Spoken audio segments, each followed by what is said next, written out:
বর্তমান বিজ্ঞানীরা কি বলেছেন?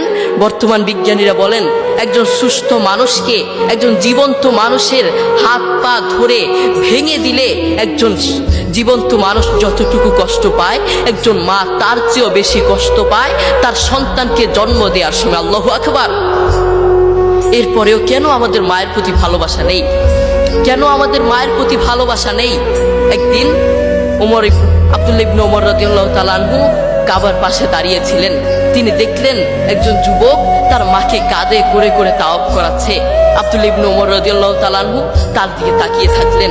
এরপর যুবকটি আব্দুল্লাহ ইবনে ওমর রাদিয়াল্লাহু তাআলা আনহুর কাছে এসে বললেন, আমি কয়েকটা বছর এভাবে আমি আমার মাকে কাঁধে করে বেড়াই, আমি আমার মাকে বাথরুমে নিয়ে যাই কাঁধে করে, আমি আমার মাকে খাওয়াতে নিয়ে যাই কাঁধে করে, প্রত্যেকটা জায়গায় আমি আমার মাকে এভাবে কাঁধে করে নিয়ে যাই।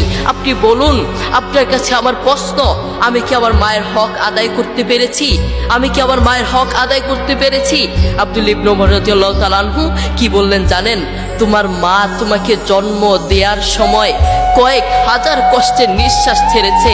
তুমি যদি সেই কয়েক হাজার কষ্টের নিঃশ্বাস থেকে একটি কষ্টের নিঃশ্বাসের হক আদায় করার জন্য কিয়ামত পর্যন্ত তোমার মাকে এভাবে কাঁধে করে বয়ে বেড়াও, কিয়ামত পর্যন্ত একটা কষ্টের নিঃশ্বাসের হক আদায় করতে পারবে না। আল্লাহু আকবার। দেখেছেন মা আমাদের জন্য কত কষ্ট করেছেন। নিজের জীবনের চেয়ে তার সন্তানের দিকে ভালোবাসেন। অন্য কারো দিকে না তাকালেও নিজের সন্তানের দিকে তাকান। তবুও বহু কুলাঙ্গার সন্তান তার মাকে ঘর থেকে বের করে দেয়। বহু কুলাঙ্গার সন্তান তার মায়ের উপর আঘাত করে থাকে। আরে আমি তো আমার পক্ষ থেকে বলতে চাই, যারা তার মাকে ঘর থেকে বের করে, যে অযোগ্য সন্তান, যেই নাফরমান সন্তান, যেই কুলাঙ্গার সন্তান তার মাকে ঘর থেকে বের করে, ওটা সন্তান হতে পারে না।